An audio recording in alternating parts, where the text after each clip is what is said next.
तो जी सर, हम पढ़ रहे थे इन्वेस्टमेंट इन डेट सिक्योरिटीज़ और हम देखने लगे हैं एक ऐसा सवाल जिसमें हम लोन नोट्स परचेज़ कर रहे हैं, यानी हम होल्डर हैं, ठीक है।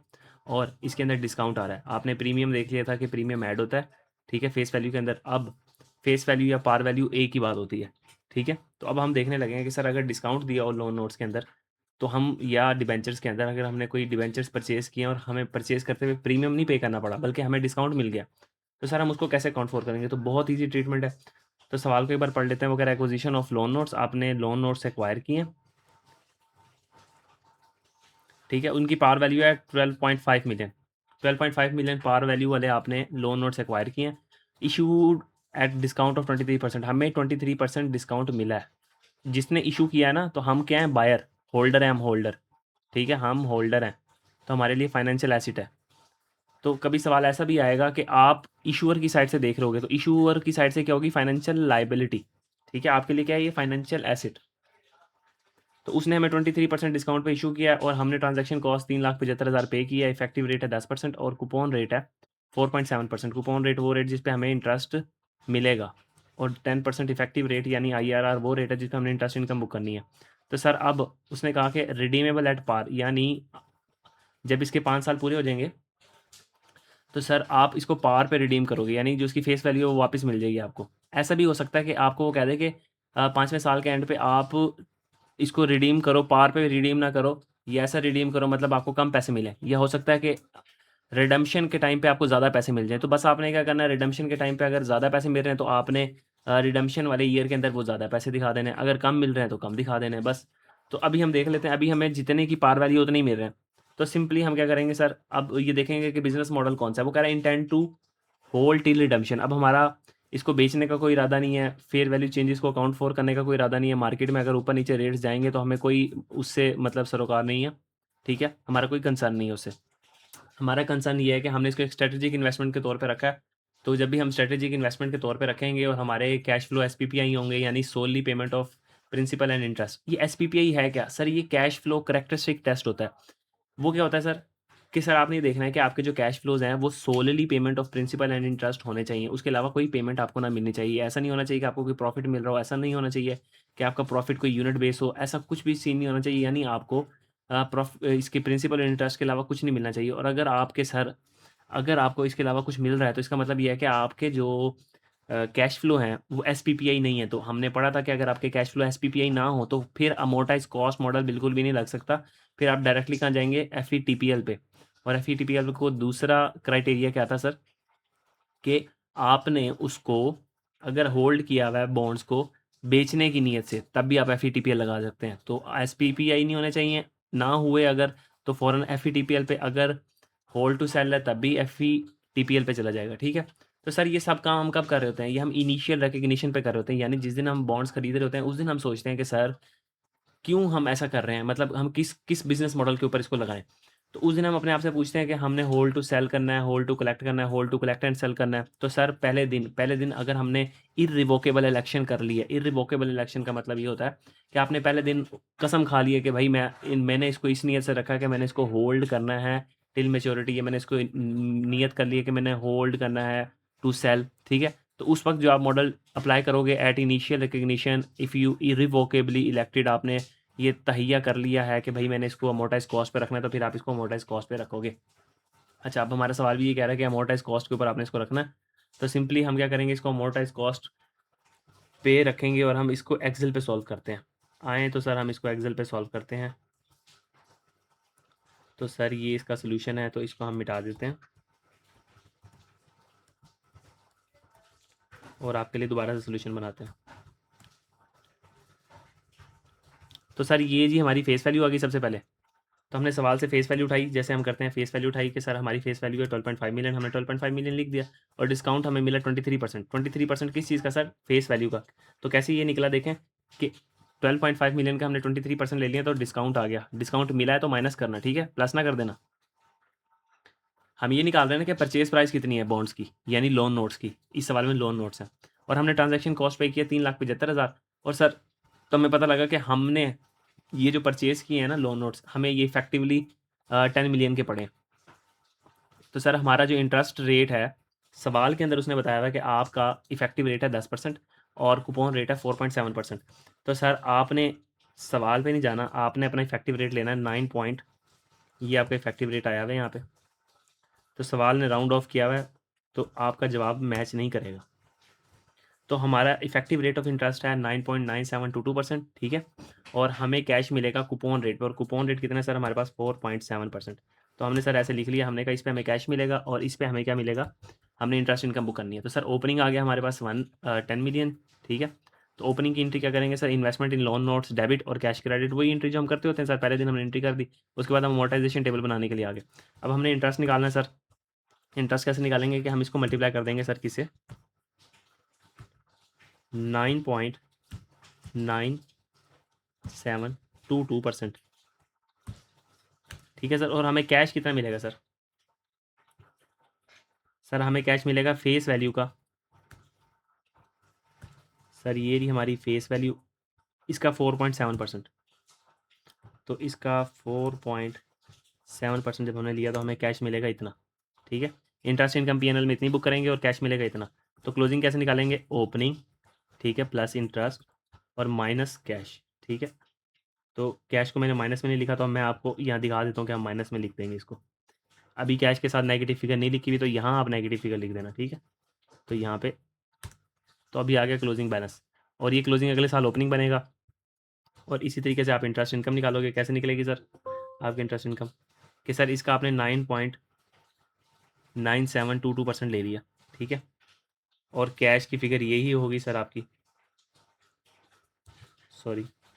तो कैश को हम यहाँ से कॉपी कर लेते हैं और यहाँ पे हम पेस्ट कर देते हैं सर, और हम इसको कहते हैं कि यहाँ तक एक्सेल आप इसको पेस्ट कर दो, यही पैसे आपको मिलने। तो सर अब हमने क्लोजिंग निकाल लिया, कैसे निकला sir, opening plus interest minus cash is equal to closing, ठीक है। फिर ये ओपनिंग बन गया, और सर फिर हमने इंटरेस्ट निकाला, ओपनिंग को इंटरेस्ट से मल्टीप्लाई किया, देख रहे हो ना आप साथ साथ। और उसके बाद सर हमने फिर से क्लोजिंग निकाला, और क्लोजिंग कैसे निकला, opening plus interest minus cash is equal to closing. इस तरीके से फिर हमने अगले साल इंटरेस्ट निकाला सर, और वो कैसे निकला कि इस ओपनिंग को हमने 9.9722% से मल्टीप्लाई किया, और ये कैश की figure face value into coupon rate, face value या par value into coupon rate, ठीक है, हमेशा याद रखना है। और उसके बाद हमने सर ये फिर निकाल दिया, और ये कैसे निकला, opening plus interest minus cash is equal to closing. और sir last but not least हमारा सवाल, और देखो हमारा जो है इस वक्त पार वैल्यू पे पहुंच चुका है, रिडम्पशन के टाइम पे हमारा एसिड पार वैल्यू पे पहुंच चुका है। उसने कहा था आपका एसिड रिडीम होगा, यानी मेच्योरिटी वाले दिन पार वैल्यू पे रिडीम होगा। तो सर कितना उसमें नज़र भी आ रहा है कि हमारा एसिड, ये क्या हो गया, नज़र भी आ रहा है हमें कि वो तकरीबन कोई 2 रुपये का फ़र्क है, ठीक है। 12.5 मिलियन पे पहुंच चुका है, 12.5 मिलियन पे पहुंच चुका है। तो सर अब हमने इंट्रीज़ कैसे करनी है, तो सिंपल सी इंट्रीज़ हैं सर।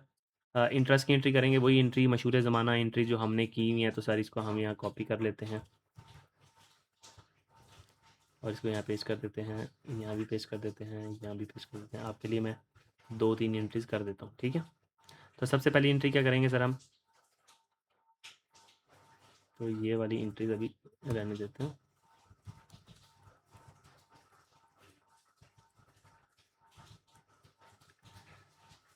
तो इंटरेस्ट इनकम की एंट्री करेंगे सर, हमें कैश आया 5,87,500, तो हम अपने पास कैश डेबिट करेंगे कितने से, सर हमने कहा ये 5,87,500 ये रहा पहले साल का 5,87,500। और सर हमने कहा क्या किया, इंटरेस्ट इनकम, हमने इंटरेस्ट इनकम क्रेडिट की कितने से सर, हमने कहा इंटरेस्ट इनकम है जितने से हमने बुक किया सर, ये आ गई इंटरेस्ट इनकम। और दूसरा हम क्या करते थे, लोन नोट्स क्रेडिट कर देंगे सर, जैसे बॉन्ड्स क्रेडिट कर देते थे। और वो कैसे, बैलेंसिंग फिगर, सर अब लोन नोट्स क्रेडिट नहीं हो रहे, बैलेंसिंग फिगर किधर आ रहा है आपका, सर बैलेंसिंग फिगर आ रहा है डेबिट साइड पे, देख रहे हैं आप। तो सवाल को आंखें खोल के आपने देखना है, मैंने ऐसे जानबूझ के किया ताकि आपको पता लगे कि देखो आपका बैलेंसिंग फिगर कहाँ आ रहा है, बैलेंसिंग फिगर आ रहा है आपका डेबिट साइड पे, ठीक है। तो सर अगर मैं इसकी 2 एंट्रियां करता तब भी तो आपको समझ आ जानी चाहिए थी ना। तो मैं आपके लिए इसको आसान रखता हूँ, मैं आपको पेन से इसकी 2 एंट्रियां करके दिखा देता हूँ कि सर देखिए,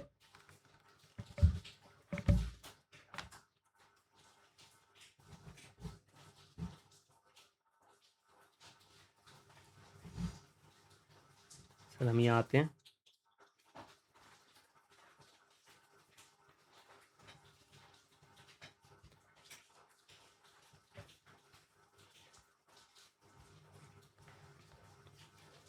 तो सर इसके सामने हम एंट्रीज कर लेते हैं। पहले 2 सालों की एंट्री कर देता हूँ। तो पहले साल हमें क्या मिला सर, कैश डेबिट किया हमने कितना, 5,87,000। तो सर हमें सिर्फ 5,87,500 कैश मिला है, और हमारी इंटरेस्ट इनकम हमने इतनी ज़्यादा बुक की है। तो सर अगर मैं इसकी 2 एंट्रियाँ करूँ, जैसे मैंने एक बार आपको करवाई थी, तो मैं आज इसकी 2 एंट्रियाँ कर देता हूँ, फिर कंपाउंड एंट्री भी कर दूंगा। मतलब अगर किसी ने दोनों कॉलम की अलग अलग एंट्री करनी हो, इस कॉलम की अलग और इस कॉलम की अलग, तो कैसे करेगा? तो इंटरेस्ट की इनकम कैसे, इंटरेस्ट आपका एक्रू हो चुका है, यानी आपने कहा कि मेरा पहले ओपनिंग रिसीवेबल था 10 मिलियन, फिर उसके ऊपर इंटरेस्ट लगा, ये भी मैंने उनसे रिसीव करना है। तो जैसे आप रिसीवेबल बुक करते हो ना, तो रिसीवेबल बुक करने की जगह आप क्या करोगे, इन्वेस्टमेंट को बढ़ा के दिखा दो। ठीक है,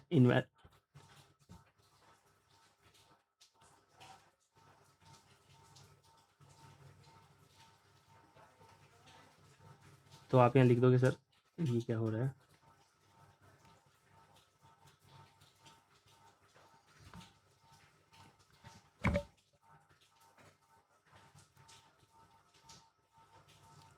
कंप्यूटर आप ऐसे क्यों कर रहे हैं? आपने क्या करना है, इन्वेस्टमेंट इन लोन को डेबिट कर देना है। सर कितने से?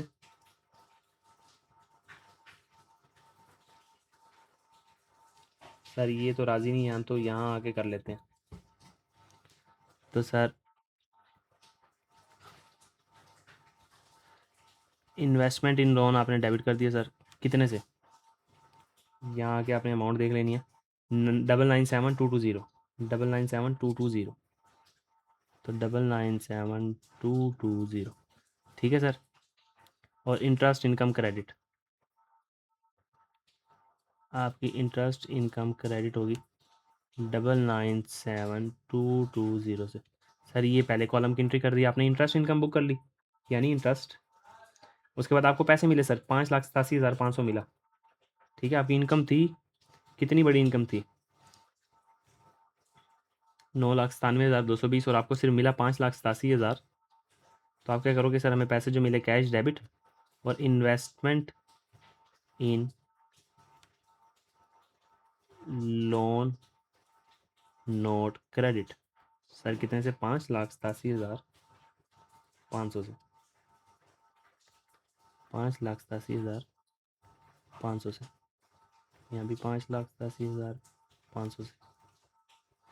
ठीक है सर, अब अगर कोई कोई जलील कदर बच्चा इन दोनों की कंबाइंड एंट्री करना चाहे, तो वो कहेगा देखें सर इसमें इन्वेस्टमेंट डेबिट हुई है 9,97,220 से, और इसमें इन्वेस्टमेंट क्रेडिट हुई है। तो नेट में इन्वेस्टमेंट डेबिट हुई है कि क्रेडिट? तो सर डेबिट हुई है ना। तो 2 एंट्रियाँ करने के बजाय हम इसलिए एक एंट्री करते जा रहे थे। तो सर एक एंट्री हम कैसे करेंगे, वही एंट्री जो हम करते आ रहे हैं कि कैश हमारे पास आया 5,87,500, 5,87,500, और सर हमने इंटरेस्ट इनकम कितनी बुक की, 997220। तो सर इन दोनों का डिफरेंस यहाँ आ रहा है, तो इन्वेस्टमेंट को डेबिट कर देना। तो इन्वेस्टमेंट इन लोन नोट,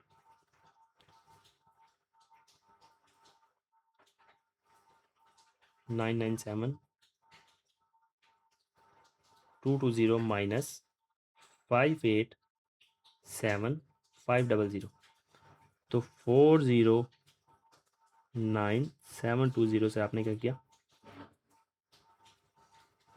इन्वेस्टमेंट को बढ़ा दिया कि सर मांगे पैसे थे इतने, सॉरी मांगे पैसे थे इतने, दिए उन्होंने इतने, तो इतने, इन दोनों का डिफरेंस ने फिर ही रेज कर दिया। ओ मैंने गलती से ऊपर लिख दिया, सॉरी।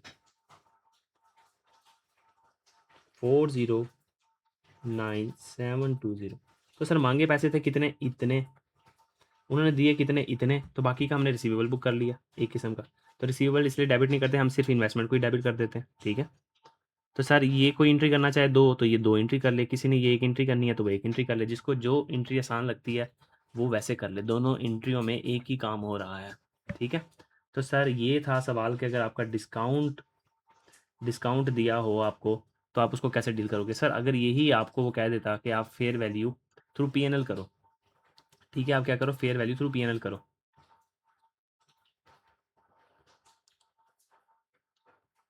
तो सर आप क्या करते कि आप कहते कि जी फेस वैल्यू है 12.5 मिलियन, ठीक है, डिस्काउंट मिला है, अच्छा भला डिस्काउंट मिला है हमें सर, कहाँ है डिस्काउंट, 28,75,000 का डिस्काउंट मिला सर हमें, 2875,000, 2875,000। तो सर आप इस डिस्काउंट को माइनस करते और आप कहते आपकी परचेज प्राइस ये है। सर ट्रांजैक्शन कॉस्ट का बताया था कि एफ मॉडल में शॉर्ट टर्म इन्वेस्टमेंट है, तो आप उसको फ़ौरन एक्सपेंस आउट कर दोगे, उसको लोन नोट्स या डेट इंस्ट्रूमेंट या डिबेंचर्स की कॉस्ट का पार्ट नहीं बनाओगे। तो 12.5 मिलियन माइनस 2875,000, तो ये कितना आ जाएगा सर, 9625,000। और सर ट्रांजैक्शन कॉस्ट को क्या करोगे, एक्सपेंस आउट। तो सर अब एंट्री क्या करोगे, तो यहाँ जगह की कमी है, तो मैं यहीं आपके लिए एंट्री कर देता हूँ कि सबसे पहली एंट्री तो होगी आपकी इन्वेस्टमेंट इन लोन नोट्स डेबिट, सर कितने से, ये 9625,000, और आपके पास से कैश क्रेडिट हो गया सर 9625,000 से। दूसरी एंट्री क्या होगी sir, transaction cost expense debit. आपको समझाने के लिए सिर्फ एक्सपेंस लिखता हूँ, वरना आप ट्रांजैक्शन कॉस्ट डेबिट और कैश क्रेडिट भी कर सकते हो, ठीक है। ट्रांजैक्शन कॉस्ट एक्सपेंस कितना है सर, हमने कोई 3,75,000 की ट्रांजैक्शन कॉस्ट पे की है, तो वैसे हम ऊपर से भी देख सकते थे, ठीक है। 3,75,000 की आपने ट्रांजैक्शन कॉस्ट पे की है सर। अब क्या करोगे आप इंटरेस्ट इनकम बुक करोगे, और इसमें कोई अमोर्टाइजेशन टेबल नहीं बनता, तो आपको जो कैश मिलना है वही आपकी इंटरेस्ट इनकम है, पढ़ा था ना आपने। तो इंटरेस्ट इनकम कैसे बुक करेंगे सर, कि हमें कैश आया और इंटरेस्ट इनकम क्रेडिट, आई का मतलब इंटरेस्ट इनकम क्रेडिट, और इंटरेस्ट इनकम कैसे निकलेगी, पार वैल्यू या face value into coupon rate, और par value into face value into coupon rate हमने निकाली हुई है कितनी, 5,87,500। तो सर बस इसमें यही एंट्रियाँ होनी थी, 5,87,500। तो बाकी सालों में भी ऐसे होने हैं, इसको कर लेना आप। और सर अगर वो आपको इसको कहता कि FET मॉडल के ऊपर रखो, तो वो आपको हर साल के एंड के ऊपर क्या देता, हर साल के ऊपर इसमें एक एंट्री मज़ीद होनी थी सर, और वो क्या थी, फेयर वैल्यू चेंज की, फेयर वैल्यू गेन और लॉस की। अब हमें सवाल में फेयर वैल्यूज नहीं दी हुई, फेयर वैल्यू सवाल के अंदर नहीं दी हुई, ठीक है। तो नो एंट्री, अभी हमने कोई एंट्री नहीं की फेयर वैल्यू गेन लॉस की, फेयर वैल्यू गेन लॉस की हमने कोई एंट्री नहीं की, इसीलिए, ठीक है। अगर दी होती तो हमने याद किया हुआ था कि एक इंटरेस्ट की एंट्री करनी है और एक फेयर वैल्यू गेन लॉस की एंट्री करनी है। और सर अगर यही FET से करने के लिए आपको कह दे फिर, तो सर आप क्या करेंगे, आपको फेयर वैल्यू, और आपने ये सारा काम तो ऐसे करना ही है, और वो स्केड्यूल बना लेना है जो मैंने आपको बताया था, एडजस्टेड कैरिंग अमाउंट निकाल लेनी है। एडजस्टेड कैरिंग अमाउंट के बाद आपने क्या करना है सर, फेयर वैल्यू का कॉलम बना लेना है, फिर OCI का चार्ज, OCI का बैलेंस, और आपको फेयर वैल्यू से कंपेयर करके आपने इस सवाल को कर लेना है। अगर वो सवाल देता तो उसने नहीं दिया तो सर उसकी बहुत बड़ी मेहरबानी, और ये आप लोगों के लिए छोटा सा सरप्राइज असाइनमेंट है। तो आप लोगों ने ये सवाल खुद सॉल्व करना है। मैं आपके साथ सिर्फ रीड कर देता हूँ, kangaroo limited acquired the following equity investment, ये जी हमारी इक्विटी इन्वेस्टमेंट है।